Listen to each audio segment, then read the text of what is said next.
அனைவருக்கும் வணக்கம். ஈவேரா பெரியார் பற்றி இப்போ நிறையா ஓடிட்டுருக்குது. உண்மையிலே ஈவேரா பெரியார் யார்? ராஜாஜியோட பயணிக்கும் வரைக்கும் தான் அவர் சிறந்த பகுத்தறிவாதியாகவும் மனிதநேயம் மிக்கவராகவும் ஒரு அற்புதமான தலைவராகவும் இருந்திருக்கிறார். அதற்கு பிறகு எப்போ இந்த நீதி கட்சிங்கிற பார்ப்பனர் அல்லாத அப்படின்ட்டு இந்த தமிழர்களோடு சேர்ந்தாரோ அன்னைக்கு தான் பெரியாருடைய புத்தி ஈனத்தமிழ் புத்தியாக மாறிப்போச்சு. தமிழர்களுக்கு உண்டான ஈன புத்தி பெரியாருக்கு ஒட்டிக்கிச்சு அப்படிங்கிறத இது அவருடைய வாயிலேயே சொன்ன ஒரு பேட்டியிலிருந்து நம்ம புரிஞ்சுக்கலாம். அது என்னன்ட்டு இப்போ பார்ப்போம். உங்களுக்கு எப்படி இந்த அரசியல் போராட்டத்தில் சுதந்திர போராட்டத்தில் ஈடுபடணும் அப்படிங்கிற ஒரு எண்ணம் தோணித்து, அது சொல்றீங்களா? அப்படி ஒன்று இருக்குதா எனக்கு தோணலைங்க. சுதந்திர போராட்டம்னு நினைச்சு நான் ஒன்றுலையும் சேரல. இந்த ஜாதி உணர்ச்சியில் இருக்கிற போதுங்க ராஜகோபாலாச்சாரி என்னை போல அவர் சேலத்தில் சேர்மனா இருந்தார், நான் ஈரோட்டில் சேர்மனா இருந்தேன். இந்த சமத்துவமாக சாப்பிட்றது போடுறது இந்த முறையில் அவரும் ஈடுபட்டுட்டார். இதனால எங்கள் ரெண்டு பேரையும் கூட்டத்துக்கு அழைப்பாங்க. கூட்டத்துக்கு சாதாரணமாக பெரும் கூட்டங்களுக்கு அங்கங்கே நடக்கிற நிகழ்ச்சிகளுக்கு ரெண்டு பேரும் போவோம், பொதுவாக பேசுவோம், ரெண்டு பேரும் சாப்பிடுவோம் கொள்ளுவோம். அதில் சிலர் பார்ப்பனரே நடத்துவாங்க. நடத்தினா இவர் எங்கிட்ட உட்காந்து சாப்பிடுவார், அவங்கெல்லாம் உள்ள உட்காந்து தான் சாப்பிடுவாங்க. அந்த பருவம் அப்படி அதில் இருந்துக்கிட்டு இருந்தார். அது அவரும் சேர்மனாக இருக்கார், நானும் சேர்மனாக தான் இருக்கேன். இந்த மாதிரி இருக்கிறதுல எங்கள் ரெண்டு பேரில் விசேஷம் என்னன்னா, யார் வீட்லையும் சாப்பிட்றது ஒன்றா சாப்பிட்றதுங்கிற உணர்ச்சி அப்போ பெருகிச்சு. அந்த சமயம் அப்போ எனக்கு தெரியாது இந்த ரகசியம். பார்ப்பனில்லாதார் இயக்கம் ஒன்று தோணிச்சு, ஜஸ்டிஸ் கட்சின்னு. அது ஆரம்பத்தில் அவங்க பார்ப்பனருடைய உத்தியோகத்துக்கு பதவிக்கு விரோதமாக அவங்க வளர்ந்தவங்க தான். அதை இவர் ஒன்றும் குற்றம் சொல்லலை, அது ஏற்கத்தான் நிறுத்தாது. அதனால ரெண்டு பேரும் கருத்து வேறுபாடு உடையவங்களா இருக்கிறதுக்கு இல்லாமல் போச்சு. இந்த பார்ப்பனில்லாதார் இயக்கத்தை மழுங்க செய்யறதுக்காகங்கிற எண்ணத்து மேலே காந்தியை கொண்டு வந்து இங்க புகுத்தி வச்சாங்க நம்ம நாட்டில். அவர் அரசியலை பற்றியே பேசாம எனக்கு சுதந்திரத்தை பற்றி கவலை இல்லை, சுயராஜ்யத்தை பற்றி கவலை இல்லை, எனக்கு மக்களுடைய நன்மை தான் சௌகரியம், நிர்வாண திட்டம்னு ஒரு 4 குறிப்பை வச்சுக்கிட்டு, ஒன்று கல்வி ஒழிக்கிறது, ஒன்று ஏழைகளுக்கு வேலை கொடுக்கறதுக்காக கதரை உற்பத்தி பண்றது, 2வது சமுதாயத்தில் சமத்துவம் ஏற்பட வேணுங்கிறதுக்காக தீண்டாமையை விளக்குறது. அப்போ முஸ்லீம்கள் உணர்ச்சி இருந்ததுனால அது மாற்றுறதாக இந்து முஸ்லீம் ஒத்துமையை உண்டாக்குறது. இந்த 4 காரியங்களை வச்சு அதுக்காக ஸ்தாபனத்தை நடத்தினார். அப்படி அவர் நடத்துகிற போது ராஜாஜி எனக்கு சொன்னார், நம்ம காரியம் தான் அவர் செய்கிறாரு, நீங்க என்னென்ன சொல்றீங்களோ அதுல நானும் ஈடுபட்டு இருக்கிறேன், இந்த 2தானே அவர் செய்கிறாரு, இப்போ நாம் அவருக்கு நம்மளான உதவி செய்யலாமே என்ன ஆரம்பிச்சா ஆகட்டும். முதல்ல பெரியாருடைய கொள்கைகளும் ராஜாஜியுடைய கொள்கைகளும் ஒரே மாதிரி இருந்ததுனால 2 பேரும் ஒன்று சேர்றாங்க. அந்த சமயத்தில் காந்தியடிகள் தமிழ்நாட்டுக்கு விஜயம் பண்ணுறாரு.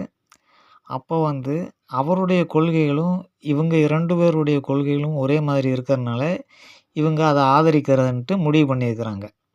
அது வரைக்கும் மிகச்சிறந்த ஒரு இடத்துல தான் பெரியார் இருந்திருக்கிறாரு.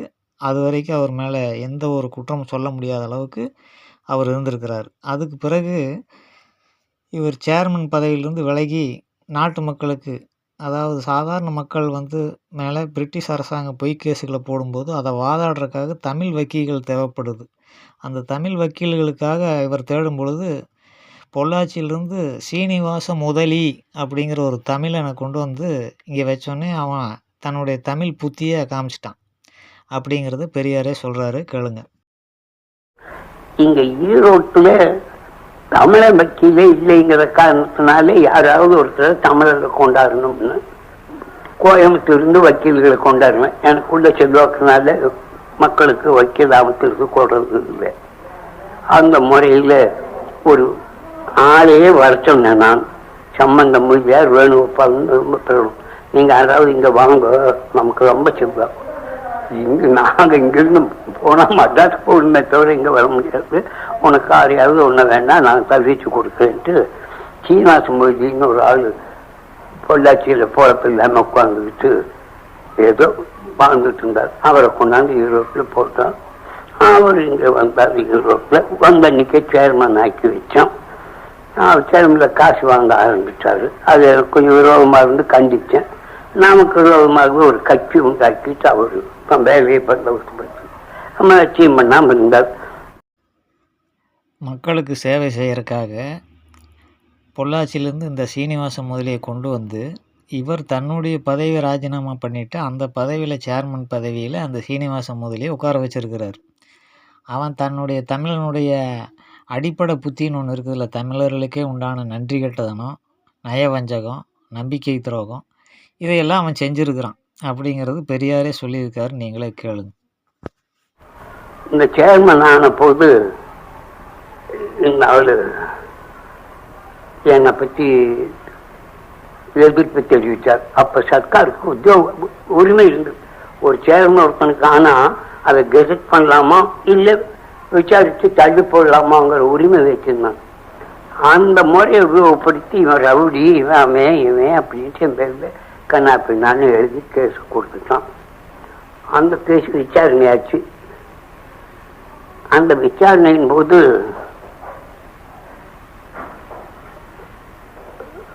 நான் சாதாரணமாக டிபெண்ட் பண்ணேன். நியாயமாக எனக்கு அனுகூலமாக அவர் எழுதினார். கலெக்டர் கூட விரோதமாக இருந்தான். ஏன்னா அந்த சீனிவாச மொழிங்கிறவனுக்கு பிரப்பெல்லாம் பெஞ்சவன்.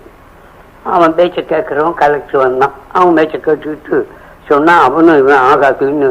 இந்த விசாரணை ஆனதுக்கப்புறம் கூட எழுதி போட்டான் இவன் ரவுடின்னு. காரணம் என்னன்னா பாப்பிலின்னு ஒருத்தர் இருந்தார். அவன் கொஞ்சம் செல்வாக்குள்ள பார்த்துட்டு பிரப்ப கடுத்தாப்புல அவனை போட்டான் சாட்சியாகுவேன் என்ன அயோக்கியன்னு சொல்றதுக்கு. அவன் பொட்டி மேலே ஏறி போய் சர்டிஃபை பண்ணி இவன் ரவுடி, இவன் பல தொல்லையெல்லாம் வந்திருக்கு, ஜனங்க அப்படி இப்படி சொல்லுவோம் அப்படின்னு எல்லாம் சாட்சியெல்லாம் சொன்னான். கலெக்டர் டிப்டி கலெக்டருக்கு சொல்லி இதை தனக்கு அனுகூலமாக எழுதுன்னு சொல்லி போட்டான்.